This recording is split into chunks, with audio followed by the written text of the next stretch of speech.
ಆತ್ಮೀಯ ವಿದ್ಯಾರ್ಥಿಗಳೇ, ಈಗಾಗಲೇ ನಾವು ವಿಜಯನಗರ ಸಾಮ್ರಾಜ್ಯದ ಒಂದು ಭವ್ಯವಾದ ಪರಂಪರೆಯನ್ನು ಅಧ್ಯಯನ ಮಾಡಿವಿ.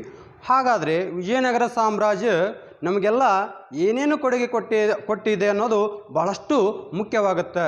ಯಾಕಂತಂದ್ರೆ ವಿಜಯನಗರ ಸಾಮ್ರಾಜ್ಯವನ್ನು ನಾವು ಕೊಡುಗೆಯಿಂದಲೇ ಏನು ಮಾಡ್ತೀವಿ ಅಂತಂದ್ರೆ ಅದನ್ನು ಭವ್ಯವಾದ ಪರಂಪರೆ ಇತ್ತು ಅನ್ನೋದನ್ನು ನಾವು ಏನು ಮಾಡ್ತೀವಿ ಅಂದ್ರೆ ಕಲ್ಪನೆ ಮಾಡ್ಕೊಳ್ತೀವಿ. ಹಾಗಾದ್ರೆ ವಿಜಯನಗರ ಸಾಮ್ರಾಜ್ಯ ಹೆಂಗಿತ್ತಂತಂದ್ರೆ ರೋಮನ್ ಸಾಮ್ರಾಜ್ಯವನ್ನು ಹೋಲುವಂತಿತ್ತು.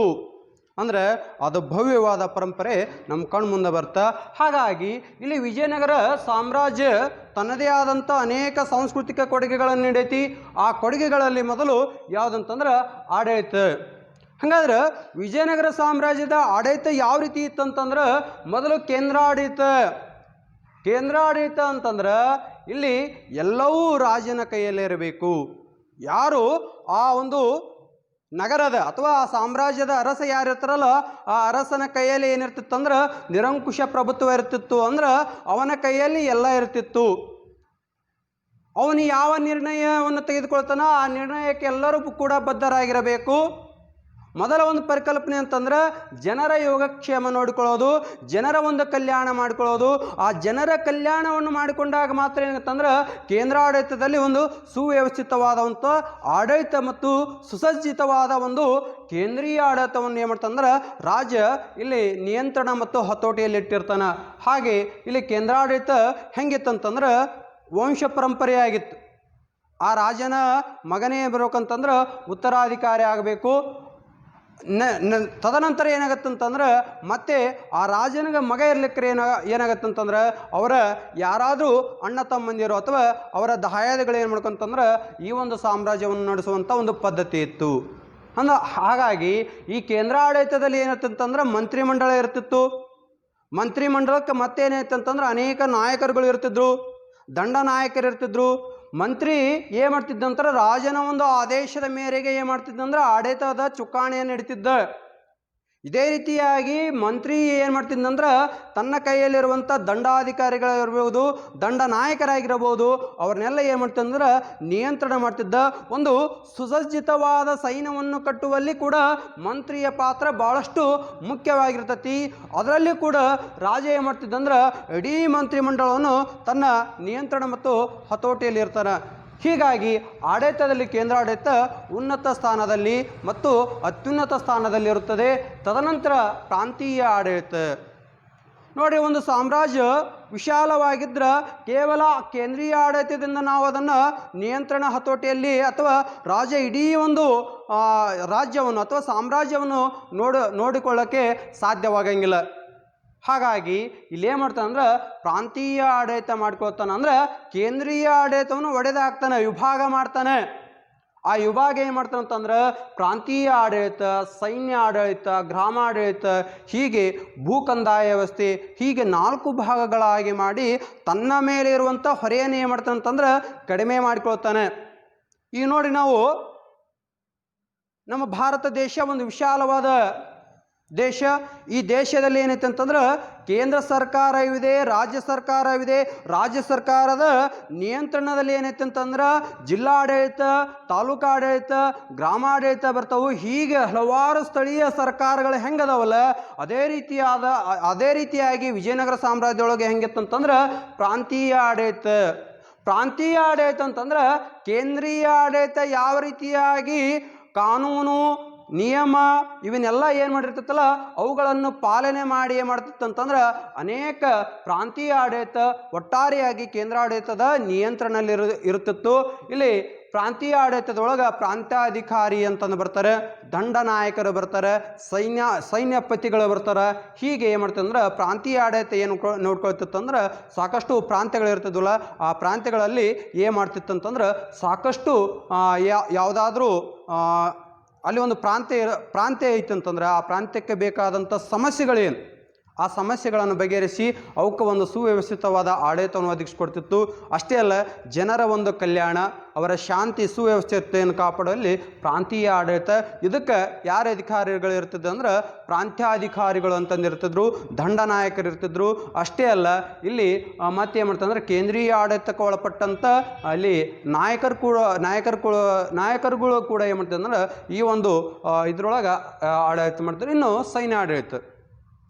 ವಿಜಯನಗರ ಸಾಮ್ರಾಜ್ಯ ಅತ್ಯಂತ ಸುವ್ಯವಸ್ಥಿತವಾದ ಆಡಳಿತ ಸೈನ್ಯಾಡಳಿತವನ್ನು ಹೊಂದಿತ್ತು. ಸಾಕಷ್ಟು ಆನೆಗಳು ಇರ್ತಿದ್ವು, ಕುದುರೆಗಳು ಇರ್ತಿದ್ವು. ಕುದುರೆಗಳು ನಮಗೆ ಎಲ್ಲಿಂದ ಬರ್ತಿದ್ವು ಅಂದರೆ ವಿಜಯನಗರ ಸಾಮ್ರಾಜ್ಯಕ್ಕೆ ಅರೇಬಿಯಾ ದೇಶದಿಂದ ಇಲ್ಲಿ ಪೋರ್ಚುಗೀಸರು ಏನು ಮಾಡ್ತಂದ್ರೆ ದಕ್ಷವಾದ ಕುದುರೆಗಳನ್ನು ನಮ್ಮ ವಿಜಯನಗರಕ್ಕೆ ಮಾಡ್ತಿದ್ರು. ಅಷ್ಟೇ ಅಲ್ಲ, ಇಲ್ಲಿ ಕಾಲ್ದಳ, ಅಶ್ವದಳ, ಗಜದಳ, ಹೀಗೆ ಮತ್ತೆ ಏನು ಮಾಡ್ತಿದ್ರೆ ಆ ಗಜದಳಕ್ಕೆ ಒಬ್ಬ ನಾಯಕರನ್ನು ನೇಮಿಸಿ ಮಾಡ್ತಿದ್ರು. ಕಾಲ್ದಳಕ್ಕೆ ಒಬ್ಬ ಮಹಾನಾಯಕ, ದಂಡನಾಯಕನನ್ನು ನೇಮಕ ಮಾಡ್ತಿದ್ರು. ಇನ್ನು ಅಶ್ವದಳ ಅಂತೀವಲ್ಲ, ಅಶ್ವದಳಕ್ಕೂ ಕೂಡ ಏನು ಮಾಡ್ತಂದ್ರೆ ಒಬ್ಬೊಬ್ಬ ನಾಯಕನನ್ನು ನೇಮಕ ಮಾಡಿ ಏನು ಮಾಡ್ತಿದ್ದಂದ್ರೆ ಸಾಕಷ್ಟು ಇಲ್ಲಿ ಸೈನ್ಯಾಡಳಿತವನ್ನು ಏನು ಮಾಡ್ತಂದ್ರೆ ಬಲಪಡಿಸಿದ್ರು.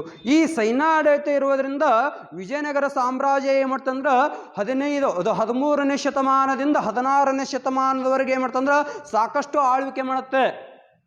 ಆ ಆಳ್ವಿಕೆ ನಂತರ ಏನಂತಂದ್ರೆ ಒಂದು ಭವ್ಯವಾದ, ಒಂದು ಅಭೂತಪೂರ್ವವಾದ ಸಾಮ್ರಾಜ್ಯವನ್ನು ಕಟ್ಟಲಿಕ್ಕೆ ಸಾಧ್ಯವಾಗುತ್ತೆ.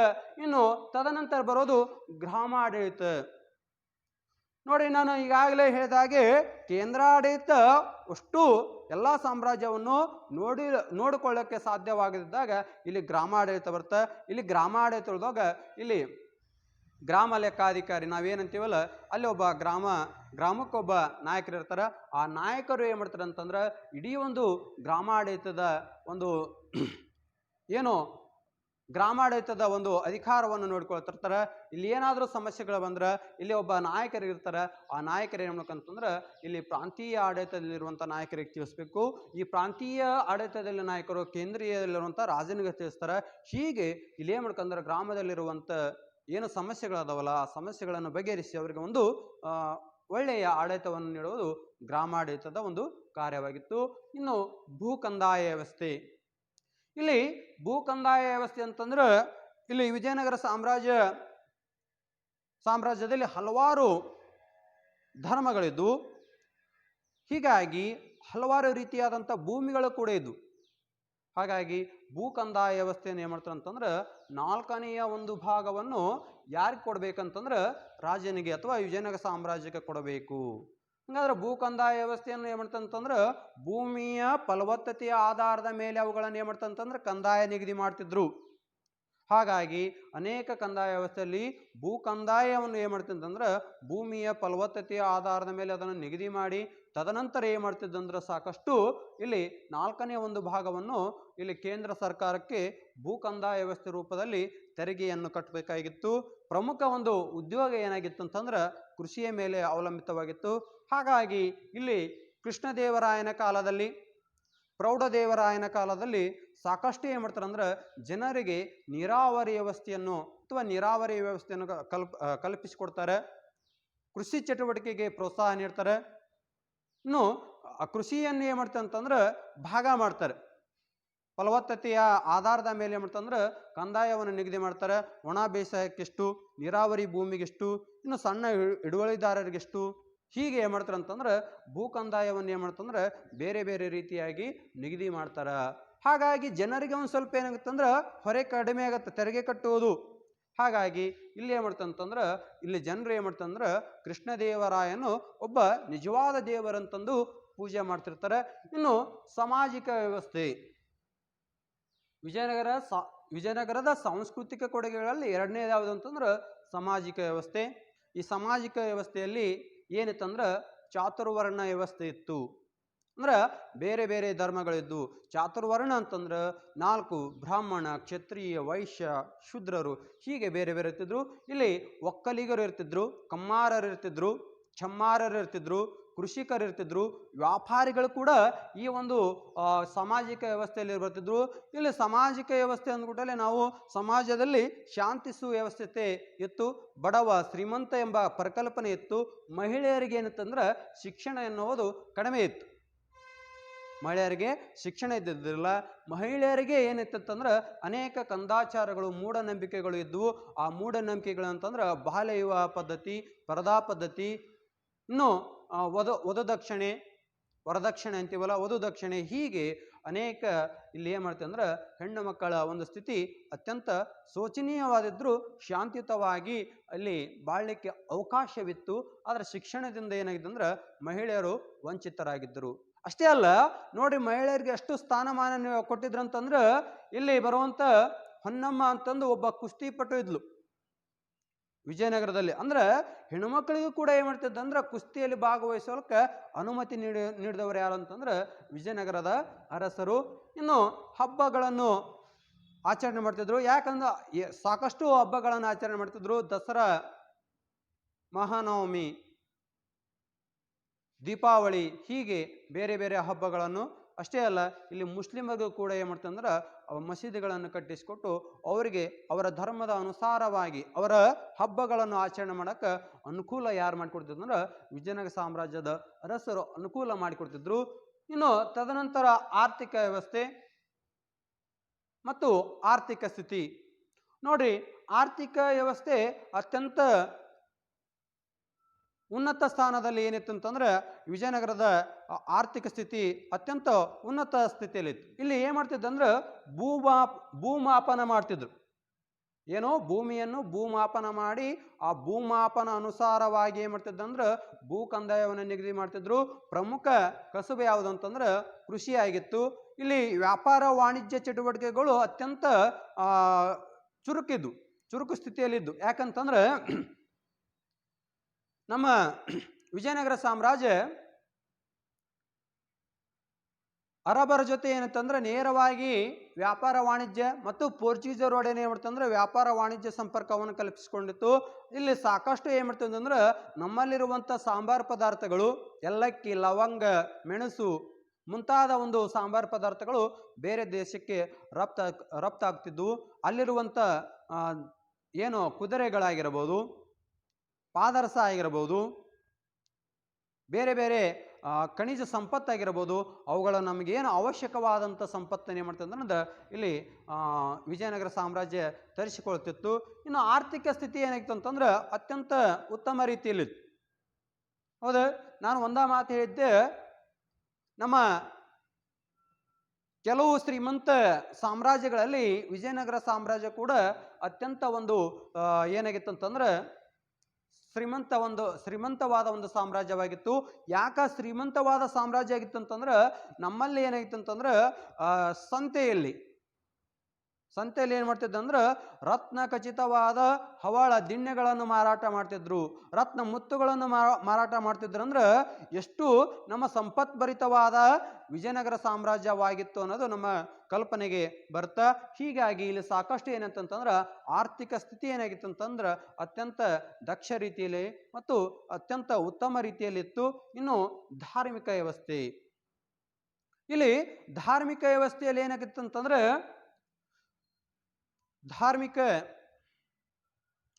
ಇಲ್ಲಿ ವಿಜಯನಗರದ ಸಾಂಸ್ಕೃತಿಕ ಕೊಡುಗಳಲ್ಲಿ ಧಾರ್ಮಿಕ ವ್ಯವಸ್ಥೆಯನ್ನು ನೋಡಿದಾಗ ಹಲವಾರು ರೀತಿಯಾದಂಥ ಧಾರ್ಮಿಕ ವ್ಯವಸ್ಥೆಗಳು ಕೂಡ ಏನಿತ್ತು ಅಂತಂದ್ರೆ ನಮ್ಮ ವಿಜಯನಗರ ಸಾಮ್ರಾಜ್ಯದಲ್ಲಿತ್ತು. ಕೇವಲ ವಿಜಯನಗರ ಸಾಮ್ರಾಜ್ಯ ಹಿಂದೂ ಧರ್ಮದ ರಕ್ಷಣೆಗಾಗಿ ಇದ್ರೂ ಕೂಡ ಇಲ್ಲಿ ಹಲವಾರು ಧರ್ಮಗಳಿಗೆ ಏನ್ ಮಾಡ್ತಂದ್ರೆ ಪ್ರೋತ್ಸಾಹ ನೀಡಿತು. ಆ ಧರ್ಮಗಳು ಯಾವ್ಯಾವ ಅಂತಂದ್ರೆ ಜೈನರು, ವೈಷ್ಣವರು ಮತ್ತು ವೈದಿಕ ಸಮಾಜ. ಅಷ್ಟೇ ಅಲ್ಲ, ಮುಸ್ಲಿಂ ಒಂದು ಸಮಾಜಕ್ಕೂ ಏನ್ ಮಾಡ್ತಂದ್ರೆ ಹೆಚ್ಚಿನ ಪ್ರಾಧಾನ್ಯತೆ ನೀಡಿ ಅವರಿಗೆ ಬೇಕಾದಂಥ, ಜೈನರಿಗೆ ಬೇಕಾದಂಥ ಮಸೀದಿಗಳನ್ನು ಕಟ್ಟಿಸಿದ್ರು, ಅವೈಷ್ಣವರಿಗೆ ಬೇಕಾದಂಥ ಹಿಂದೂ ದೇವಾಲಯಗಳನ್ನು ಕಟ್ಟಿಸಿಕೊಟ್ರು. ಅಷ್ಟೇ ಅಲ್ಲ, ಇಲ್ಲಿ ಮುಸ್ಲಿಮರಿಗೆ ಬೇಕಾದಂಥ ಮಸೀದಿಗಳನ್ನು ಕೂಡ ಏನ್ ಮಾಡಿದ್ರೆ ಕಟ್ಟಿಕೊಳ್ಳಲು ಅನುಮತಿ ನೀಡ್ತಾರೆ. ಅಂದ್ರೆ ಇಲ್ಲಿ ವಿಜಯನಗರ ಸಾಮ್ರಾಜ್ಯ ಕೇವಲ ಏನಂತಂದ್ರೆ ಧಾರ್ಮಿಕ ಸಹಿಷ್ಣುತೆಯನ್ನು ಅನುಸರಿಸಿ ಹಿಂದೂ ಸಾಮ್ರಾಜ್ಯವನ್ನು ಕಟ್ಟುವಲ್ಲಿ ಏನಂತಂದ್ರೆ ಪ್ರಮುಖ ಪಾತ್ರ ವಹಿಸುತ್ತೆ. ಆ ಪ್ರಮುಖ ಪಾತ್ರವನ್ನು ವಹಿಸಿದಂಥ ಸಂದರ್ಭದಲ್ಲಿ ವಿಜಯನಗರ ಸಾಮ್ರಾಜ್ಯ ಭವ್ಯವಾದ ಸಾಮ್ರಾಜ್ಯವನ್ನು ಏನ್ ಮಾಡ್ತಂತಂದ್ರೆ ಅಲಂಕೃತವಾಗಿ ಕಟ್ಟಿತ್ತು. ಆ ಅಲಂಕೃತವಾಗಿ ಕಟ್ಟಿದಂಥ ಸಂದರ್ಭದಲ್ಲಿ ಧಾರ್ಮಿಕ ವ್ಯವಸ್ಥೆ ಕೂಡ ಏನೈತಿ ಅಂತಂದ್ರೆ ಅಚ್ಚುಕಟ್ಟಾಗಿತ್ತು. ಇನ್ನು ಧರ್ಮದ ಅನುಸಾರವಾಗಿ ಹಬ್ಬ ಹರಿದಿನಗಳನ್ನು ಮಾಡಿಕೊಳ್ಳಲು ಅನುಮತಿ ನೀಡಿದ್ರು. ಹೌದಾ. ಮುಸ್ಲಿಮರಿಗೆ ತಮ್ಮದೇ ಆದಂಥ ಮಸೀದಿಗಳನ್ನು ಕಟ್ಟಿಸಿಕೊಟ್ಟು ಅವರಿಗೆ ನಮಾಜ್ ಮಾಡೋಕ್ಕೆ ಅನುಮತಿ ನೀಡಿದ್ರು. ನೋಡಿ, ಇಲ್ಲಿ ಧರ್ಮದ ಅನುಸಾರವಾಗಿ ಮೊದಲು ಮುಸ್ಲಿಮರನ್ನು ಸೇರಿಸಿಕೊಂಡವರು ಯಾರಂತಂದ್ರೆ ಎರಡನೇ ದೇವರಾಯ. ವಿಜಯನಗರ ಸಾಮ್ರಾಜ್ಯದಲ್ಲಿ ಮುಸ್ಲಿಮರನ್ನು ಉನ್ನತ ಸ್ಥಾನದಲ್ಲಿ ಮತ್ತು ಸೈನಿಕ ವ್ಯವಸ್ಥೆಯಲ್ಲಿ ಸೇರಿಸಿಕೊಂಡವರು ಮೊದಲು ಯಾರಂತಂದ್ರೆ ಎರಡನೇ ದೇವರಾಯ. ತದನಂತರ ಇಲ್ಲಿ ಕೃಷ್ಣದೇವರಾಯ ಬರ್ತಾರೆ. ತದನಂತರ ಅಳಿಯರಾಮರಾಯ, ಅಚ್ಯುತರಾಯ, ಹೀಗೆ ಎಲ್ಲರೂ ಕೂಡ ಏನು ಮಾಡಿದೆ ಅಂತಂದ್ರೆ ಧರ್ಮದ ಸಹಿಷ್ಣುತೆಯನ್ನು ಎತ್ತಿಡಲು ಭಾಳಷ್ಟು ಏನು ಮಾಡಿದೆ ಅಂದ್ರೆ ತಮ್ಮದೇ ಆದಂಥ ಏನು ಧಾರ್ಮಿಕ ತತ್ವಗಳಿದ್ದಾವಲ್ಲ ಅವುಗಳನ್ನು ಎಲ್ಲಿ ಅಳವಡಿಸಿಕೊಂಡಿದ್ದೆ ಅಂದ್ರೆ ಸಾಂಸ್ಕೃತಿಕ ಕೊಡುಗೆಗಳಲ್ಲಿ ಅಳವಡಿಸಿಕೊಂಡಿದ್ರು. ಹೀಗಾಗಿ ಇಲ್ಲಿ ಧರ್ಮದ ಅನುಸಾರವಾಗಿ ಹಾಗಾಗಿ ಅಲ್ಲಿ ಏನಾಗಿತ್ತು ಅಂದ್ರೆ ಎಲ್ಲ ಧರ್ಮಕ್ಕೆ ಪ್ರೋತ್ಸಾಹ ನೀಡೋದ್ರಿಂದ ಅಲ್ಲಿ ಧರ್ಮದ ಅನುಸಾರವಾಗಿ ನಾವೇನು ಮಾಡಿದ್ವಿ ಅಂತಂದ್ರೆ ಸಾಕಷ್ಟು ನಂಬಿಕೆಗಳು ಇದ್ವು. ಆ ನಂಬಿಕೆಗಳನ್ನು ಉಳಿಸ್ಕೊಂಡವರು ಯಾರಂತಂದ್ರೆ ಇಲ್ಲಿ ವಿಜಯನಗರ ಸಾಮ್ರಾಜ್ಯದ ಅರಸರು. ಹಾಗಾಗಿ ಅಲ್ಲಿ ಏನಾಗಿತ್ತು ಅಂದ್ರೆ ಶಾಂತಿ ಮತ್ತು ಸುವ್ಯವಸ್ಥತೆ ಏನಾಗಿತ್ತು ಅಂತಂದ್ರೆ ಬಂದಿತ್ತು. ಹಾಗಾಗಿ ಮುಂದೆ ಏನು ಮಾಡ್ತಂದ್ರೆ ಇಲ್ಲಿ ಧರ್ಮದ ಅನುಸಾರವಾಗಿ ಅನೇಕ ದೇವಾಲಯಗಳನ್ನು ಕಟ್ಟಿಸ್ತಾರೆ. ಇನ್ನು ಧರ್ಮದ ಅನುಸಾರವಾಗಿ ಅವ್ರಿಗೆ ಬೇಕಾದಂಥ ಎಲ್ಲ ವ್ಯವಸ್ಥೆಯನ್ನು ಇಲ್ಲಿ ವಿಜಯನಗರ ಸಾಮ್ರಾಜ್ಯದ ಅರಸರು ಮಾಡಿಕೊಡ್ತಾರೆ. ತದನಂತರ ಇಲ್ಲಿ ವಿಜಯನಗರ ಸಾಮ್ರಾಜ್ಯದ ಸಾಂಸ್ಕೃತಿಕ ಕೊಡುಗೆಗಳಲ್ಲಿ ಬಹುಮುಖ್ಯವಾದದ್ದು ಸಾಹಿತ್ಯ. ನೋಡ್ರಿ, ಕಲೆ ಮತ್ತು ವಾಸ್ತುಶಿಲ್ಪ ಸಾಹಿತ್ಯ ಅಪಾರವಾಗಿ ಬೆಳೆದಿದ್ರೆ ಎಲ್ಲ ಸಾಹಿತ್ಯಕ್ಕೂ ಏನು ಮಾಡಿದ್ರು ಅಂತಂದ್ರೆ ಪ್ರೋತ್ಸಾಹ ನೀಡಿದರು. ಹಾಗಾಗಿ ಇಲ್ಲಿ ವಿಜಯನಗರ ಸಾಮ್ರಾಜ್ಯ ಕೇವಲ ಆಡಳಿತಕ್ಕೆ, ಕೇವಲ ಧರ್ಮಕ್ಕೆ, ಕೇವಲ ಆರ್ಥಿಕ ವ್ಯವಸ್ಥೆಗೆ ಪ್ರಾಧಾನ್ಯತೆ ನೀಡಲಿಲ್ಲ, ಸಾಹಿತ್ಯಕ್ಕೂ ಕೂಡ ಏನು ಮಾಡ್ತಂದ್ರೆ ಹೆಚ್ಚಿನ ಪ್ರಾಧಾನ್ಯತೆ ನೀಡಿತು. ಸಾಹಿತ್ಯ ಏನಾಯ್ತು ಅಂತಂದ್ರೆ ಭಾಳಷ್ಟು ಏನಾಯ್ತು ಅಂತಂದ್ರೆ ಪ್ರಬಲವಾಗಿ ಬೆಳೆಯಲು ಪ್ರಾರಂಭವಾಗುತ್ತೆ. ಹಾಗಾಗಿ ಇಲ್ಲಿ ಸಾಹಿತ್ಯ ಏನಂತಂದ್ರೆ ಸಾಕಷ್ಟು ಬೆಳಿತೈತಿ. ಇವರು ಕನ್ನಡ, ಸಂಸ್ಕೃತ, ತೆಲುಗು, ತಮಿಳು ಭಾಷೆಗೆ ಏನು ಮಾಡ್ತಂದ್ರೆ ಪ್ರೋತ್ಸಾಹ ನೀಡ್ತಾರೆ. ಆ ತಮಿಳು ಸಾಹಿತ್ಯದ ಕೃತಿಗಳನ್ನು ರಚಿಸಲು ಅನುಮತಿ ನೀಡ್ತಾರೆ. ಇಲ್ಲಿ ಸಾಕಷ್ಟು ಇಲ್ಲಿ ಕೃಷ್ಣದೇವರಾಯನ ಆಸ್ಥಾನದಲ್ಲಿ ಅಷ್ಟದಿಗ್ಗಜರು ಎಂಬ ಕವಿಗಳಿರುತ್ತಾರೆ. ಆ ಅಷ್ಟದಿಗ್ಗಜರ ಕವಿಗಳಲ್ಲಿ ಅಲ್ಲಾಸಾನಿ, ಪೆದ್ದಣ್ಣ, ನಂದಿ ತಿಮ್ಮಣ್ಣ, ತೆನಾಲಿ ರಾಮಕೃಷ್ಣ, ಹೀಗೆ ಬೇರೆ ಬೇರೆ 8 ಅಷ್ಟದಿಗ್ಗಜರು ಕವಿಗಳು ಬರ್ತಾರೆ. ಇನ್ನು ಇಲ್ಲಿ ಸಾಹಿತ್ಯದಲ್ಲಿ ನೋಡಬೇಕಾದ್ರೆ ರತ್ನಾಕರ ವರ್ಣಿ ಅಂತಂದು ಬರ್ತಾರೆ. ಇವರು ಸಂಸ್ಕೃತದಲ್ಲಿ ಭರತೇಶ ವೈಭವ ಎಂಬ ಕೃತಿಯನ್ನು ಬರೀತಾರೆ. ಇನ್ನು ಚಾಮರಸ ಬರೆದಂಥ ಕೃತಿ ಯಾವುದಂತಂದ್ರೆ ಪ್ರಭುಲಿಂಗ ಲೀಲೆ. ಇನ್ನು ಕುಮಾರವ್ಯಾಸನ ಒಂದು ಕೃತಿ ಹೇಳೋದು ಬೇಡ, ಆ ಕುಮಾರವ್ಯಾಸನ ಬಗ್ಗೆ ಹೇಳೋದು ಕೂಡ ಇಲ್ಲಿ ಏನಾಗತ್ತಂತಂದ್ರೆ ಈಗಾಗಲೇ ಸಾಕಷ್ಟು ತಿಳ್ಕೊಂಡು ಬಿಟ್ಟಿರಿ. ಕುಮಾರವ್ಯಾಸ ಇಲ್ಲೇ ನಮ್ಮ ಗದುಗಿನ ಕೋಳಿವಾಡದವರು, ಅವರು ಬರೆದಂಥ ಗದುಗಿನ ಭಾರತ ಅಥವಾ ಕರ್ನಾಟಕ ಕಥಾಮಂಜರಿ ಎಂಬ ಒಂದು ಇದು ಬರುತ್ತೆ. ಇದಕ್ಕೆ ಗದುಗಿನ ಬಾರ್ ಅಂತಂದು ಕರೀತಾರೆ. ಇಲ್ಲೇ ವೀರನಾರಾಯಣ ಗುಡಿ ಒಳಗೆ ಇಲ್ಲಿ ಏನು ಮಾಡ್ಯಾರ ಅಂದ್ರೆ ಒಂದು ಕಂಬ ಐತಿ, ಅದಕ್ಕೆ ಕುಮಾರವ್ಯಾಸನ ಕಂಬ ಅಂತಂದು ಕರೆದ್ರೆ. ಇನ್ನು ಸೋಮನಾಥ್, ಇಲ್ಲಿ ಬಸವ ಪುರಾಣ ತಮಿಳು ಭಾಷೆಯಲ್ಲಿ ಇರುತ್ತೆ, ಅದನ್ನು ಕನ್ನಡಕ್ಕೆ ಅನುವಾದ ಮಾಡಿದವರು ಯಾರು ಅಂತಂದ್ರೆ ಸೋಮನಾಥ್ ಅವರು. ಇಲ್ಲಿ ನೆಕ್ಸ್ಟು ಲಕ್ಕಣ ದಂಡೇಶ ಬರ್ತಾರೆ. ಇವರು ಒಂದು ಶಿವತತ್ವ ಚಿಂತಾಮಣಿ ಎಂಬ ಒಂದು ಕೃತಿ ಬರೀತಾರೆ. ಇನ್ನು ಪುರಂದರದಾಸರು, ಅನೇಕ ಇವರ ಕೀರ್ತನೆಗಳು ಕರ್ನಾಟಕದೊಳಗೆ ಸುಪ್ರಸಿದ್ಧವಾಗಿ ಇವರಿಗೆ ಕರ್ನಾಟಕದ ಸಂಗೀತದ ಪಿತಾಮಹ ಅಂತಂದು ಕರೀತಾರೆ ಪುರಂದರದಾಸರಿಗೆ.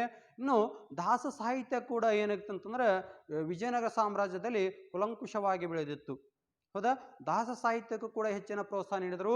ಹಾಗಾಗಿ ಪುರಂದರದಾಸರು, ಕನಕದಾಸರು ಕೂಡ ಅನೇಕ ಕೃತಿಗಳನ್ನು ಬರೀತಾರೆ.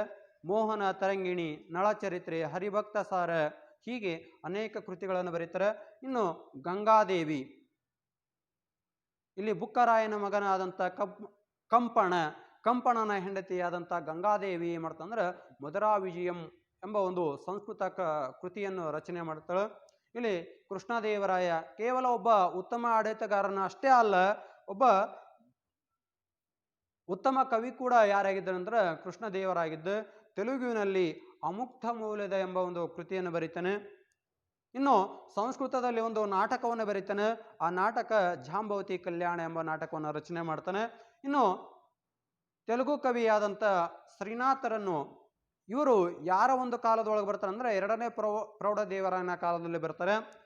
ಇವರಿಗೆ ಕವಿ ಚಕ್ರವರ್ತಿ ಎಂಬ ಬಿರುದಿತ್ತು. ಇದನ್ನು ಬಹಳಷ್ಟು CET ಎಕ್ಸಾಮ್ ಒಳಗೆ ಕೇಳ್ಯಾರೆ. ಯಾವುದು ಕವಿ ಚಕ್ರವರ್ತಿ ಎಂಬ ಬಿರುದನ್ನು ಹೊಂದಿದಂಥ ವಿಜಯನಗರ ಸಾಮ್ರಾಜ್ಯದ ಕವಿ ಯಾರು ಅಂತಂದು ಕೇಳ್ತಾರೆ. ಇಲ್ಲಿ ಶ್ರೀನಾಥ. ಇನ್ನು ಅಲ್ಲಾಸಾನಿ ಪೆದ್ದಣ್ಣ ಬರೆದಂಥ ಮನುಚರಿತಮ್ಮು, ತೆನಾಲಿ ರಾಮಕೃಷ್ಣ ಹಾಸ್ಯ ಕವಿಯಲ್ಲಿ ಅಂದ್ರೆ ಹಾಸ್ಯ ಪ್ರಧಾನವಾದ ಕವಿ ಯಾರಂತಂದ್ರೆ ಇಲ್ಲಿ ತೆನಾಲಿ ರಾಮಕೃಷ್ಣ. ಆ ತೆನಾಲಿ ರಾಮಕೃಷ್ಣ ಕೂಡ ಇಲ್ಲಿ ಅಷ್ಟ ದಿಗ್ಗಜರು ಏನು ಅಷ್ಟ ಕವಿಗಳು ಬರ್ತಾರೆ ಆ ಕವಿಗಳ ಸಾಲಿನಲ್ಲಿ ಇವರು ಕೂಡ ಒಬ್ರು. ಇವರು ರಚಿಸಿದಂಥ ಕೃತಿ ಯಾವುದಂತಂದ ಉಭಟಾರಾಧ್ಯ ಚರಿತಂ.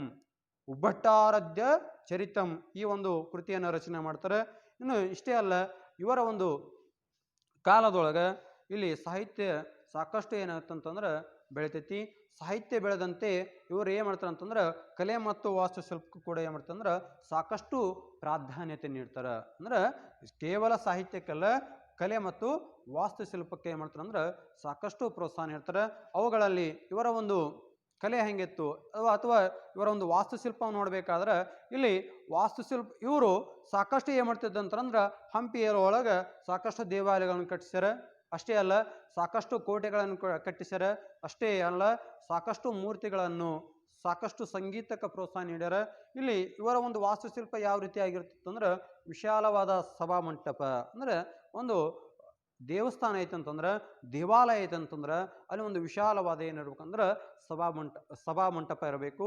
ಇಲ್ಲಿ ವಿರೂಪಾಕ್ಷ ದೇವಾಲಯನ್ನು ಕೃಷ್ಣದೇವರಾಯನ ಕಾಲದೊಳಗೆ ಒಂದು ದೊಡ್ಡ ಸಭಾಮಂಟಪ, ಅದಕ್ಕೆ ಒಂದು ರಂಗಮಂಟಪ ಅಂತೀವಲ್ಲ, ಆ ರಂಗಮಂಟಪವನ್ನು ಯಾರು ಕಟ್ಟಿಸ್ಕೊಡ್ತಾರೆ ಅಂತಂದ್ರೆ ವಿರೂಪಾಕ್ಷ ದೇವಾಲಯ.